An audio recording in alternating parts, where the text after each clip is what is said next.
Welcome to this session for the Global Power Platform Bootcamp. This session, we're going to talk about looking at Power Automate versus Logic Apps. We're going to look at a few different things from a pricing and licensing perspective. We'll look at it from different business use cases. I'll do a demo as well, comparing authoring automations or workflows in one of them versus the other. So we'll try to give you a good all-up look at these two different options when it comes to creating business processes, creating automatic workflows or automations within your business, different use cases that you may have. Before diving in, a little bit about me. My name is Ben Stegink. I am the owner and the chief cloud consultant, whatever title I feel like giving myself in IntelliGink. I do Microsoft 365 and some Azure consulting. Started my company about 12 years ago. My background is in SharePoint. As everything moved to the cloud and there was less IT management to do in SharePoint, I kind of expanded into Microsoft 365 as a whole. I also am starting up doing some admin training as well. So anything about that, feel free to head over to my website, intelligink.com, and check out the options there. I also co-host the Microsoft Cloud IT Pro podcast with a friend of mine, Scott Hogue. We've been doing this for about 6 years now. Talk about all things Microsoft 365 and Azure from the IT Pro side of things, from the admin side of things. Also a Microsoft MVP for about a year now, Microsoft Certified Trainer, MCT, and also have some certifications in Azure Solution Architecture, Microsoft 365 solutions, as well as cybersecurity. When it gets into Power Automate and Logic Apps, it's an interesting space. A lot of my background here is really going in, and as I have helped various clients with their administration of Microsoft 365, with different solutions to help with Microsoft 365 administration, I've really dove into both Logic Apps, Power Automate, which scenarios I use either one of them when it comes to helping with some of those management tasks. Also, as we go along here, this is a recorded session, so I am pre-recording this. Unfortunately, I had some things come up on Saturday, the day this will go live, so I'm not 100% sure if I will be able to be in the session for Q&A. So if you do have any questions, feel free to reach out via LinkedIn, via email. I will follow up via email, via LinkedIn. I do have, let me throw that slide up here a minute before we go too far. So any questions, bstegink@intelligink.com, linkedin.com/in/Ben Stegink. Really, if you just search for Ben Stegink, you can find me. Reach out to any of those platforms. Email and my website or LinkedIn are going to be the two best options when it comes to reaching out to me. I'm glad I was able to pre-record this, still provide this session for you, despite maybe not being able to be here in person to answer questions for you. Diving into this topic a little bit more, and where we start with a lot of these types of things when it comes to various solutions is the pricing and licensing. One thing, I made a mistake giving this session once before on starting to dive into the pricing and licensing without necessarily giving a quick introduction on what these products are. So maybe you're new to Logic Apps or you're new to Power Automate, and before you really understand pricing, you want to understand what are these products? What are you building in here? So a really quick overview of these. Let me jump over to the website a minute. And if we are looking at Power Automate to start with, let's go in and create a quick flow minute. So I'm just going to do, let's not even do this. Let's do an instant cloud flow, and we'll just manually trigger this one. We're not going to worry about those too much. This is a trigger. Every flow has a trigger. What is going to start it? Underneath that, you can add additional actions. So we can add things like conditions. where maybe it's if true, if false. Within there, we can add different actions as well. So you can add things like connecting to Excel for Business, Microsoft Teams, MSN Weather, Office 365 users, various actions that you would perform within a flow. One thing that you will find within these actions is once you go down to some of these other ones, let's search for SQL. I know SQL is a good one here. Uh, you'll notice that some of these connections are going to be premium connections. And it doesn't always say within this new interface what's premium and what's not premium. I have a license, and this is some of what we're going to talk about, is you have these different types of connectors, standard connectors and premium connectors. Premium tend to be a lot of Azure SQL. It tends to be reaching out to maybe something like QuickBooks. Another way you can do those is you can go into connections. It will give you maybe some of the connections you already have, but you can also create new connections. And here you can start seeing we have a bunch of standard connections here. Okay, so Microsoft is still working on this UI. This is something new. All of these are showing as standard, but you will notice over here that these are all labeled as premium connectors over here. So Azure connections are going to be premium. If you want to connect to certain third-party services, maybe QuickBooks is also premium, versus some of those Office 365 connections where there's no label on here. They're not going to be considered premium connectors. When it comes to both Power Automate and Logic Apps, knowing these premium connections and these standard connections are going to be important, as well as what are these different triggers, those actions that we looked at, triggers and actions within the automations. So diving back to pricing and licensing here, when it gets into these, this has actually changed recently. From when I first created this session till now, some things have changed that have made this difference between the two not quite as big as maybe they used to be. So first of all, on the left here, we have Logic Apps. We're going to jump in and look at that first. Within Logic Apps, you have two different types of plans. You have a standard plan and a consumption plan. And this is something that you select when you're going in and creating these Logic Apps in Azure. When we go in and create a sample one, I'll show you where this is. A standard plan, for the purpose of this discussion, is probably not something that you're ever going to use.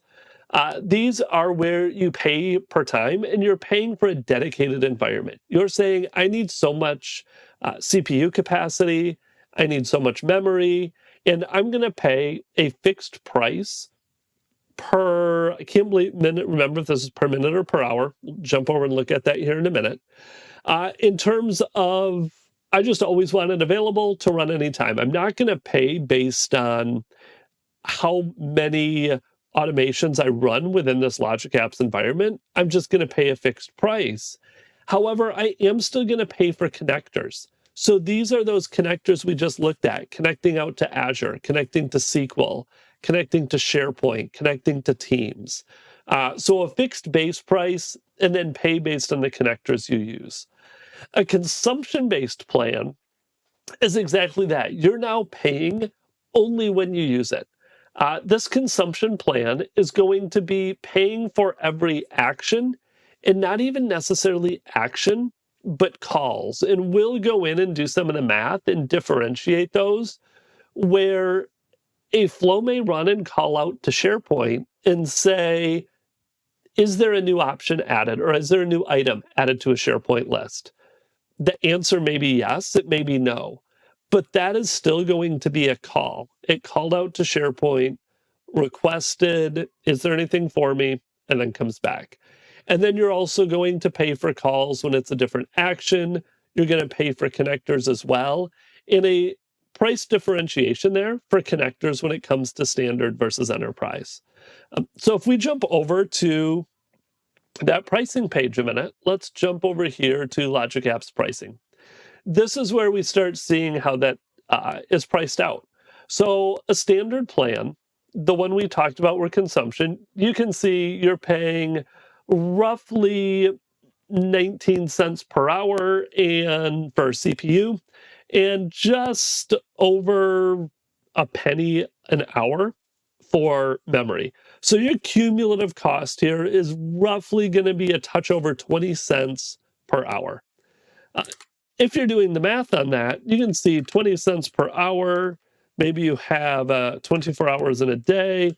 And I think the average number of days is like 29 days, 30 days. I can't remember. I figured it out once. We'll just base this off 30. Um, you're looking at this consumption plan adding up to about $144 per month for consumption. This is why a lot of times when you're making this comparison between Logic apps and between Power Automate, unless you're running a bunch of Logic apps, the standard plan doesn't always make a lot of sense. And you'll see down here, you have that price for your standard connector and your enterprise connector, which are relatively inexpensive. You're looking at this is 1 cent. So a tenth of a cent, a hundredth of a cent, just over a hundredth of a cent for those standard connectors. Enterprise, you can think of a premium. And even those are just a tenth of a cent for every enterprise connector you have in there. Consumption plans are where it gets interesting. This is where you can see these actions. And again, think of actions as being calls. The first 4,000 are free. And then after that, you get down to 0.2 tenths, 2 hundredths, 2.5 thousandths of a cent for every call that you make. So just to kind of extrapolate this out, if you leave an approval running for 30 days, and maybe that approval is going out and making a call every 15 minutes, or you're going out looking at a SharePoint site every 15 minutes, you're just going to have to trust me on the math here. 15 minutes making a call out to SharePoint is going to be about 35 cents. So if this goes out every 15 minutes, 24 hours a day, 7 days a week for an entire month, that polling cost to SharePoint is going to be 35 cents. If you're going out and say you're looking every minute or every 5 minutes, you're about $1.08 per minute. And that's assuming you hit your first 4,000 actions already. So the first 4,000 actions or calls are actually going to be free before you even start tacking this on. Now, if you add a couple of connectors in there, you're going out, you're making a call every 5 minutes to a SharePoint list to see if there's something for an approval. Maybe you send out an approval email, do something like that. You're looking at that costing you, again, just over $1 per month because those standard connectors are now at fractions of a cent. So this is where you can start thinking through, okay, from a pure pricing perspective, one of these flows that it may even run multiple times because you figure this call is going to be the same price, $1.08, whether the answer is yes or no. It's just going to be, is there additional pricing tacked on because of additional actions that happen after that poll? No, this can be a little hard to wrap your head around looking at these. But that's the way you have to start thinking about it, is how many times am I going to call out to SharePoint? If the answer is yes, there's a new item there that needs approval. Now I'm going to have another action because it's going to maybe send out an approval email. Or maybe it's going to go update that list item. That would be another call. But those calls are so minuscule that the pricing really ends up being fairly reasonable or even cheap for running these. Now, let's go in and talk about what we have for Power Automate as opposed to Logic Apps. So Logic Apps, we've determined a very basic approval workflow maybe is going to cost us just over $1 a month. Really, no matter how many times it runs, because those actions afterwards are so cheap. Now let's look at Power Automate. Free or standard? This comes with Office 365. So this is going to be completely free. If you have Office 365, E1, E3, E5, F1, A1, business standard, business premium, whatever that is, you're going to have Power Automate for free. You're not going to have any additional costs incurred. However, the big thing that comes into play here is that that's missing those premium connectors. So if you want to go reach out to an Azure SQL database, or you want to go connect to your QuickBooks environment, or any of those connectors that are labeled as premium, you're not going to have that option with the free option. And then you're going to have to go start paying. So this is where it starts getting a little interesting. First off, you have the per user when it comes to Power Automate Premium. This is paying for a single user, and it is $15 per user per month. This used to be where you would have to pay that $15 for every single person that derived business advantage from the flow. They didn't necessarily have to author it. Maybe their user wasn't even directly calling that flow, but they were benefiting from it in the course of their day-to-day work. That has changed, where now this per user is based on the owner of the flow. So if I'm the owner of the flow, I have to have the premium connector. Nobody else that uses this flow needs to have that specific, I'm the owner of that flow. I need to have that business premium license to use any premium connectors. Anybody else that uses it or derives any benefit from it is not required to have that premium connector, based on my understanding of reading through how all the licensing works. Again, this is a recent change. I've read through this multiple times now, read the verbiage, tried to really understand it, talked to other people about it, and everybody I've talked to, that consensus is the same. It only needs to be the owner of the flow that has that business premium per user license. There used to be a per flow license. I've crossed that off. That has gone away. It's been discontinued. I think if you have it, maybe you can still use it a little longer. You can't buy it anymore. Per flow, out the window. We don't even have to think about this one.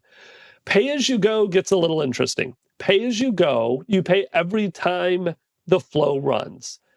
This is compared to Logic Apps, where Logic Apps you're paying for based on the number of triggers, the number of actions, the number of connectors, the calls.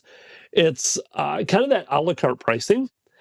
Pay as you go, you just pay a flat fee every time a flow runs. Doesn't matter how many connectors, actions, it doesn't matter if they're premium or standard connections, it's a flat fee. However, it is 60 cents every time it runs. So if you have one of those flows in Power Automate that runs every single day, you're looking at 60 cents times, we'll go up to 30 days, it's going to be $18 in that pay-as-you-go model. Remember, we just looked at the Logic Apps, where every time just to pull, it's $1.08. And let's say you go do 5 or 6 actions after that, it's going to add on maybe another couple cents. You're really looking at maybe only $1.10, $1.12 if you're going to do something similar in Logic Apps, assuming there aren't maybe hundreds or thousands of connectors there. So again, from that licensing perspective, you really want to start breaking it down, looking at how many actions are going to be in there, looking at your needs, looking at how many times it's going to run, maybe looking at the per user licensing. And this is all just cost-based. This is probably the most confusing aspect when it comes to comparing these two. All that being said, pricing isn't everything. There are other things that you want to consider when you start comparing Logic Apps and you start comparing Power Automate. So what else do you have to think about? What else is there that you want to consider? First of all, in my mind, is the focus. Who are these different products geared towards? There's a link down here at the bottom of this slide. The slides are available, so you can go grab these links. That gives you this chart and talks about some of this as well. The Power Automate is really end user focused. It's those makers and those power users and even some of those end users in Office 365. They have made it very easy to navigate to, very easy to get to. And again, included at least a free version of it with every Office 365 license. So this is going to be towards those people in your organizations that want to go in and create some automation or some flow based on email coming into their inbox or updates to files in their OneDrive. Maybe setting up alerts for themselves based on different actions that are occurring. Logic Apps is a little bit more focused towards those IT pros, those developers, maybe admins using the different Office 365 and Azure services. Again, this is an Azure service. There are some additional setup steps to think about when it comes to Logic Apps, which actually can be good, as opposed to maybe some of the end user focus. So some of this is just how are these products designed and what users did they have in mind when they thought about them? The UI is interesting. We'll get into this, has actually come closer together. So even this, from a pure let's go in and create one, they're very similar at this point in time. But there are some actions, some certain things that you can do in Power Automate easier versus Logic Apps. Logic Apps also gives you some more advanced editing options, as we'll see. And that's what we get with the flow creation. When it comes to Power Automate, uh, Power Automate creating these flows is really web-based. You can do it in the web, you can do it in the mobile UI, you can do it right within Teams. Um, this is GUI-based in the UI. When it comes to Logic Apps, you have a few more options. You can go edit the raw JSON and create these writing JSON or even edit them. If you've started them, you want to rearrange something, change something, you can go edit the JSON for them. You can also do these in Visual Studio Code, and design these Logic Apps in more developer tools. Get into some of the CI/CD with them. You still have the web-based designer, and as we'll see, the web-based designers are actually fairly similar, but you have those additional developer tools as well. When it comes to restricting connectors, how you manage these, some of you may be in environments where you have certain regulations you have to adhere to, whether this is around HIPAA data or PII, maybe it's financial information.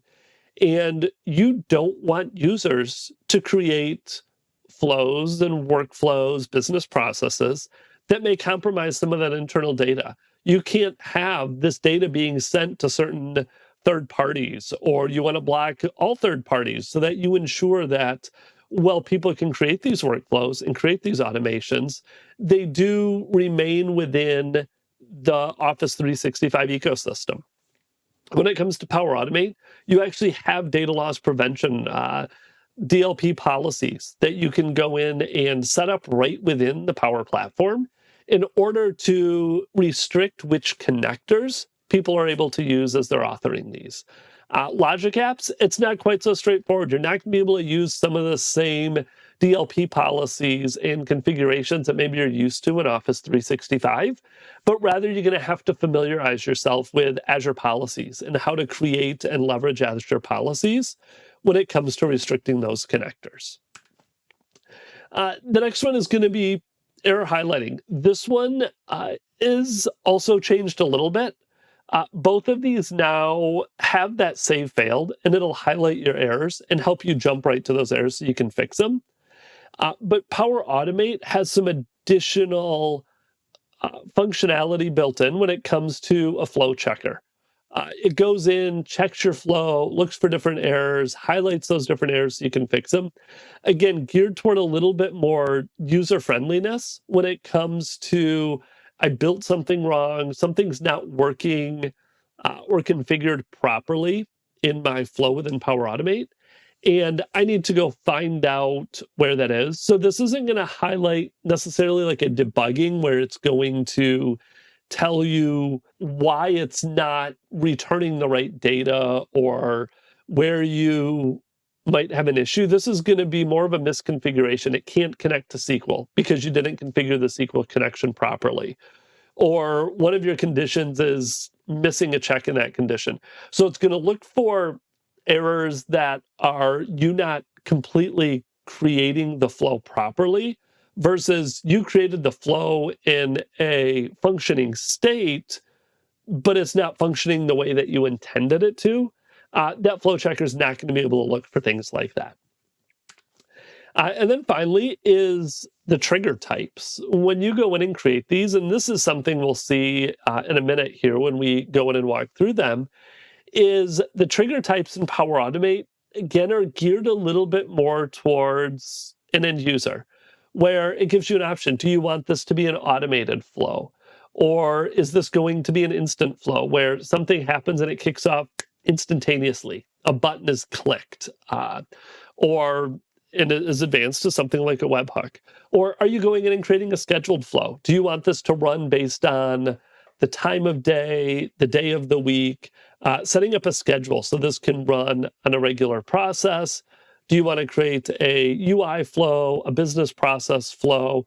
Those get a little bit more into some of the dynamic stuff or into some of the RPAs, the robotic process automation.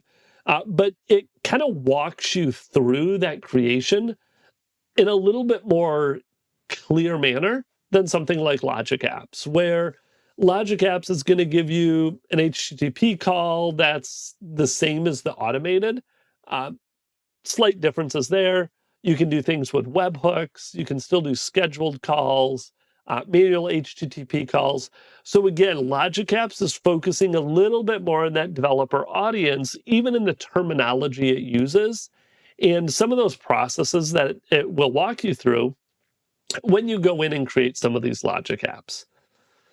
And the final thing to talk about before we dive into a little bit of a demo and walking through these is migrating. Now, this is one that always comes up. These tools are very similar. Under the covers, they're actually built on a lot of the same technology. So everybody always asks, what if I pick one and I want to switch over to another one? Or what are some of those things that I may want to consider if I want to move it from one to the other? You actually used to be able to export Power Automate flows from Logic App or into Logic App. So you could go into Power Automate, select a flow that you built in Power Automate, export it, go over to Logic Apps, and then import it into Logic Apps and keep going. That is actually gone away. That export to Logic Apps, you can see right here, it's unavailable for Power Automate flows, created after August of 2020. This is going on like 3.5 years ago now. There were some changes to Power Automate, and this has just become not possible. Ironically enough, you can actually export somewhat from Logic Apps back to Power Automate if you want to move that way. Realistically, I would say this is a little bit less relevant when it comes to if you want to migrate, how do you migrate? Really, if you have something in Power Automate, you want it in Logic Apps, it's probably going to be recreating it. Logic Apps, Power Automate may be able to pull it off. I'd still think of all of this as you're going to want to rebuild it. So as you go through this, you really want to sit down and think, where am I going to build this and where do I want this to live? And some of that is going to come out. We're going to talk through a few more of those things as we go through these demos, start creating some of these, specifically around the ownership of these and how some of that works. So let's dive into a demo. Let's take a look at Logic Apps versus Power Automate in building one of these out. Power Automate. We started looking at this a little bit when we were going through the different connectors triggers. So this is probably where you're going to land. You're going to come over to Office 365, maybe go to your portal, click on Power Automate, and end up right in this Power Automate interface. It does have templates. So one thing I would say, if you're looking to learn about what you can do in Power Automate, go look through some of these templates, these top picks, remote work, email notifications, approvals. There's a lot of templates here, and they're not just Office 365 based. If you go look through all of the templates that are out here, you'll notice ones that work with Gmail and Dropbox, or things that work with X or Twitter. And even though they're now posts, you still have tweets in here. Notify you about rows in a SQL database, RSS feeds, and Blogger. There's all kinds of templates out here that you can take a look at and learn from. we're going to go in first now and just create one. Automated cloud flows, these are going to be based on certain triggers. When an item is created in a SharePoint list, when an item is created or modified, so not just new items, but changed items. Files in OneDrive, new items in an RSS feed, new emails coming in, DevOps updates, email getting flagged. Any one of those are going to be automated. Instant cloud flows are going to be a button is clicked, the flows manually started, selected messages. These are going to be more based on, I would say, actions people take to intentionally start that flow. And then you're going to get those scheduled cloud flows, desktop. Let's just take an automated one, for instance, and we'll do a demo. And when a new item is created in SharePoint. And here we are. This is it. You'll already see we have an error here. That flow checker we talked about will also give you that error over here. Open operation will take you right to it. So we can go in and let's just connect this to one of our demo sites. Got plenty of SharePoint lists on this demo site. And there it is. This Power Automate is connected.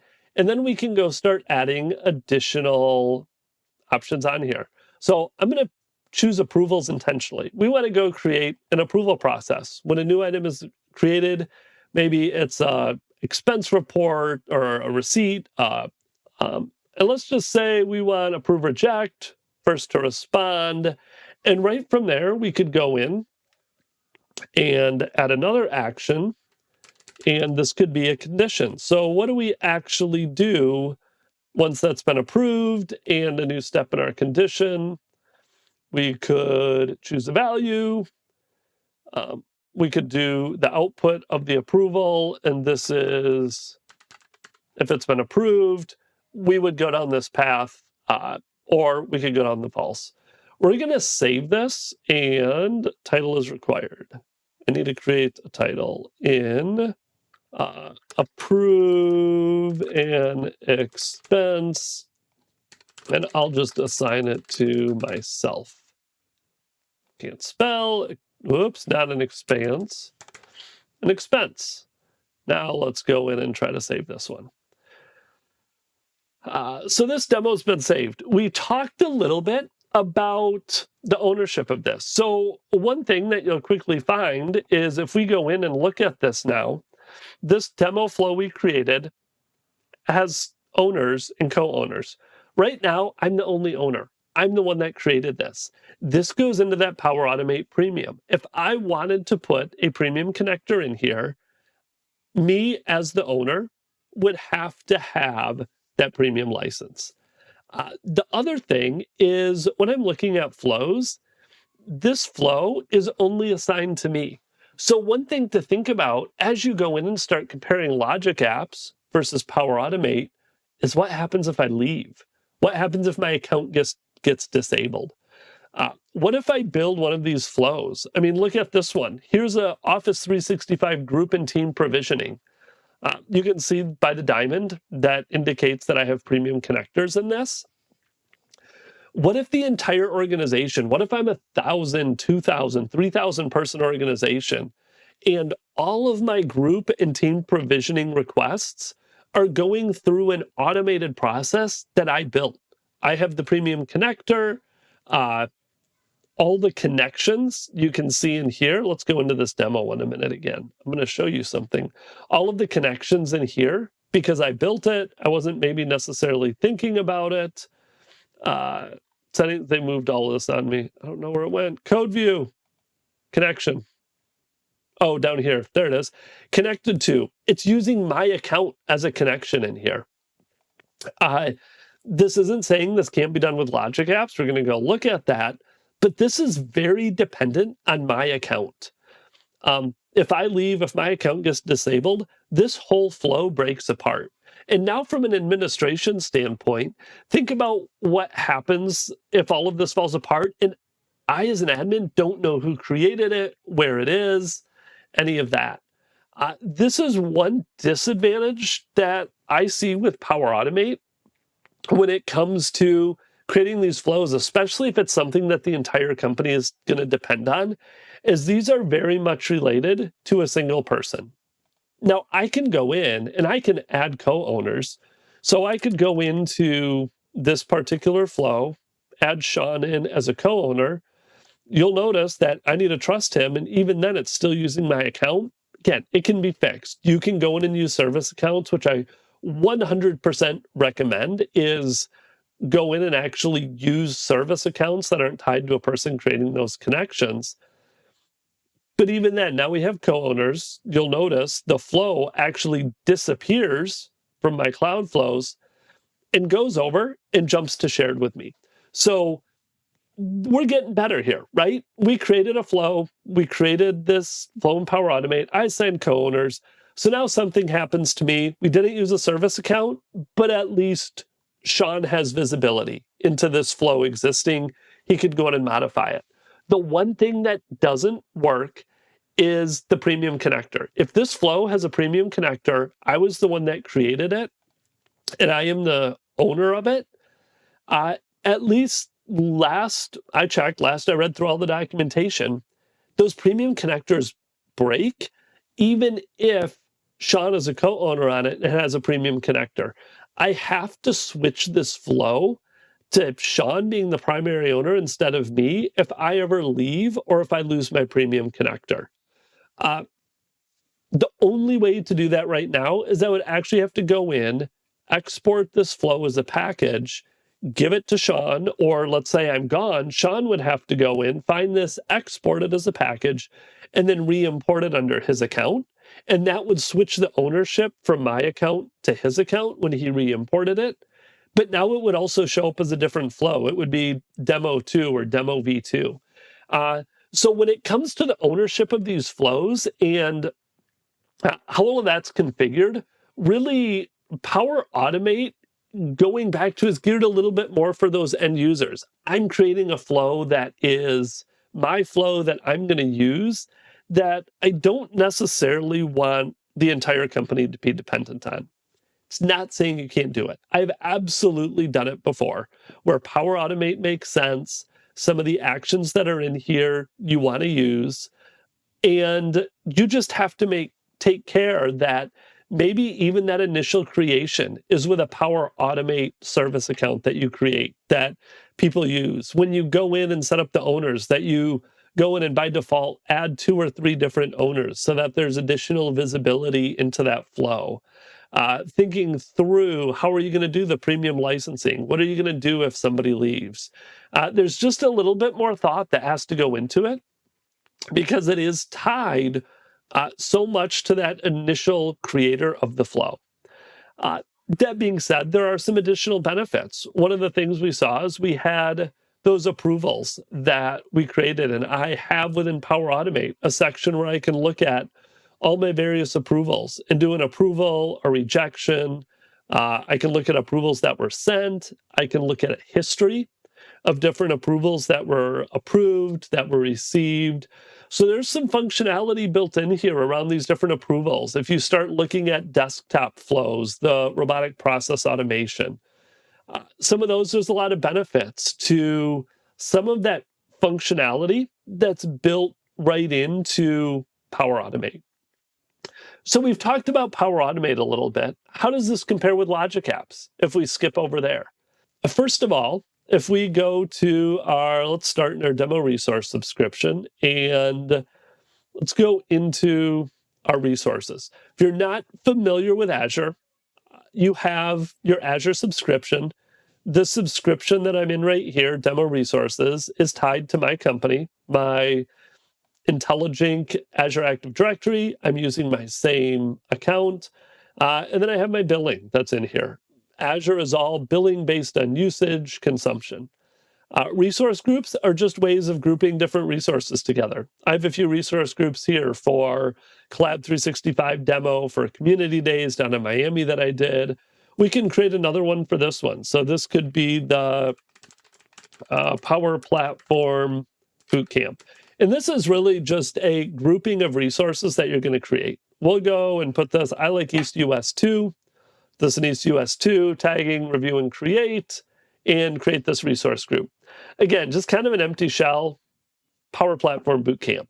Now to create a logic app, you're going to go search the marketplace, and I'm going to say, I want a logic app. Here's those logic apps. We can go and create a logic app. And there's going to be a lot more of a process that you're going to have to walk through here. It's not just go quick, create a logic app a minute. There's some decisions that have to be made. Some of them based on maybe the IT department, the subscription, the resource group that we looked at, those different things. And this is one of the advantages, I would also say, to logic apps, and why I go this route sometimes in addition to pricing is this is in a subscription tied to an Azure Active Directory and Entra ID environment. This is very much not a singular person. Just because I'm creating this logic app does not make me the owner of it. You could have a subscription that only has one owner, one contributor, various permissions on that resource group or that subscription.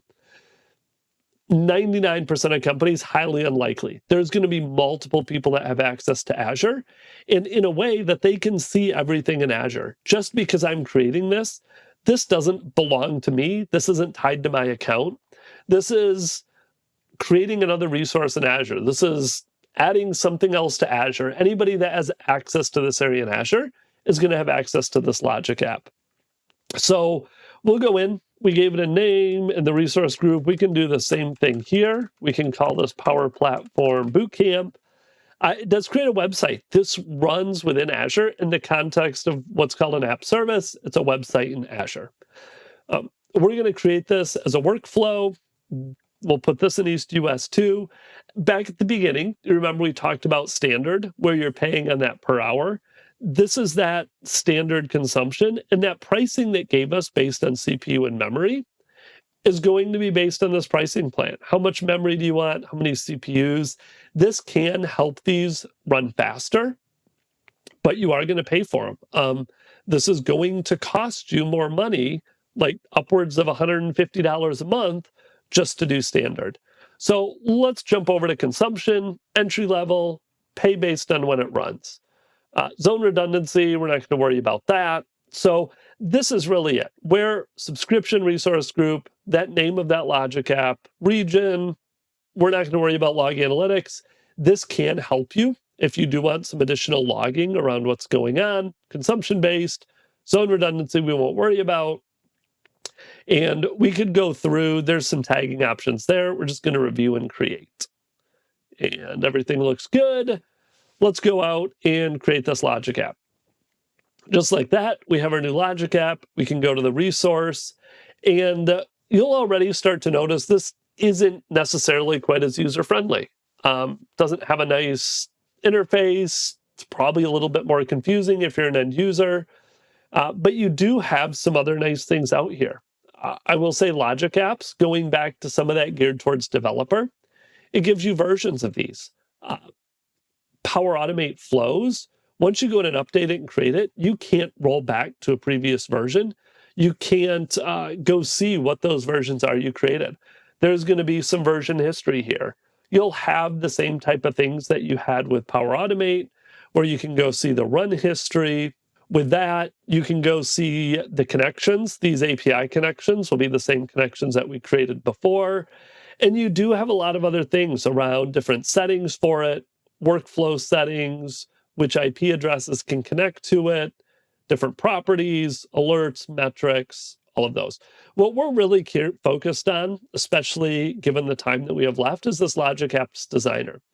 And this is where you may start seeing some, starts looking the same. We still have our triggers. And before that, I'm going to go to our overview.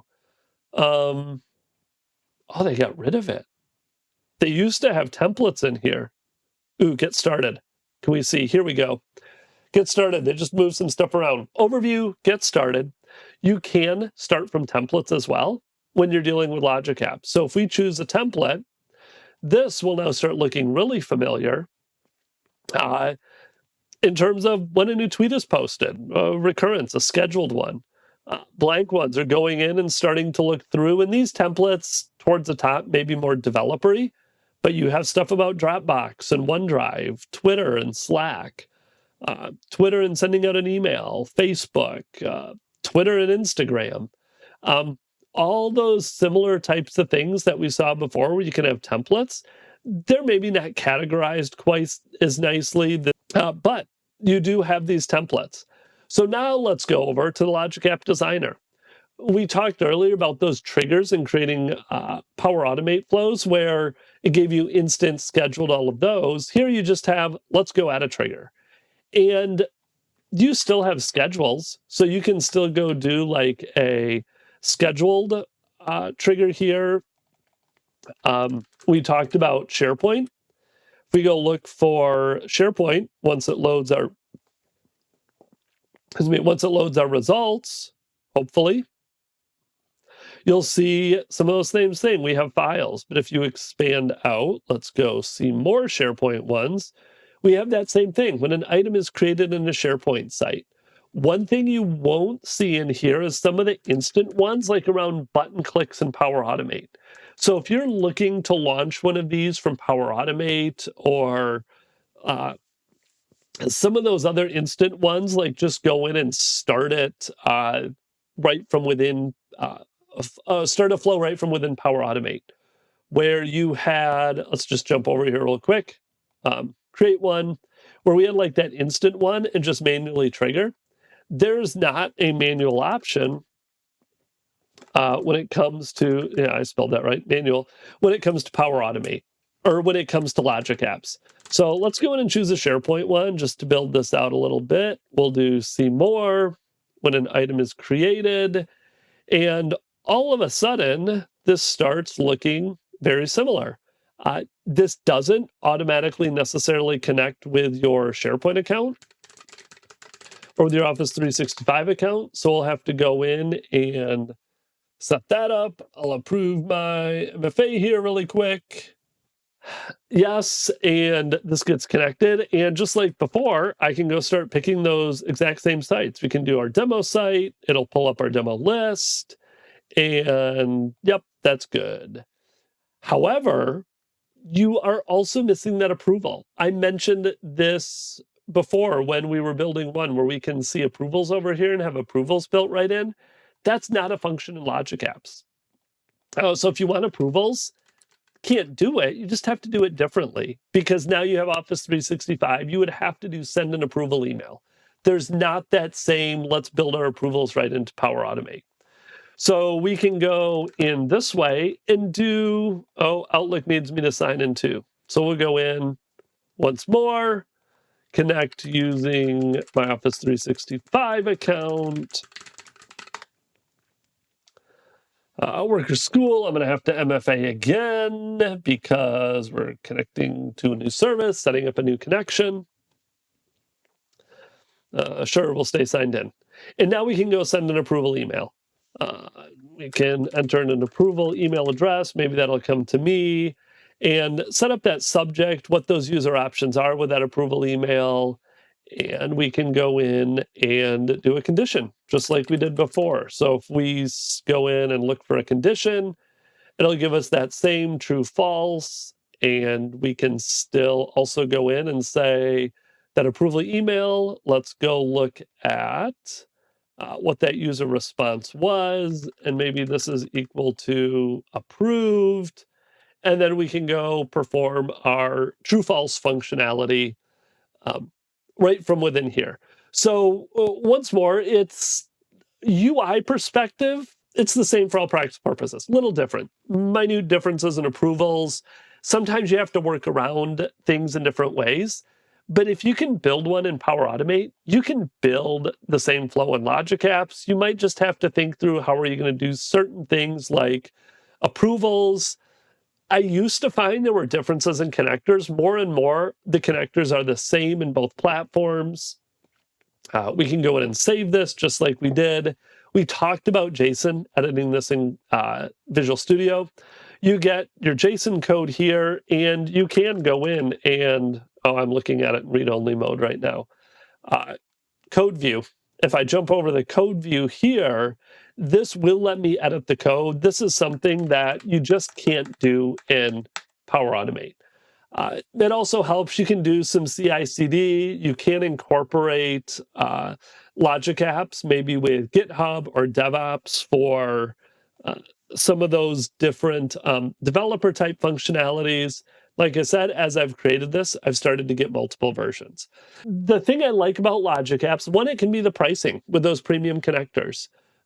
We talked about that at the beginning and how this could end up being cheaper if you don't have a ton of them, if you're just running one or two. If you're a developer and you like working on this in code view, some of the JSON can give you some more flexibility. It can make it a little bit easier to edit these in some cases. So having the JSON functionality is nice. The version history is nice. Uh, when it comes to making changes, or if you go in and update one of these flows and it breaks. And with Logic apps, the ability to really have it a little bit more organization owned versus having it be user owned based on whoever created it. That being said, going back to Power Automate, having the approvals here is really nice. Not having to necessarily always sort back through your emails. If you have a specific approval that requires lots of approvals, people want a central place to go in and perform approvals. Having these approvals built right in is nice. The UI is a whole lot simpler when it comes to just not getting overwhelmed with all the additional options. Just being able to go in, build a new flow, and just jump right into it. Name it, pick that trigger, and start building it.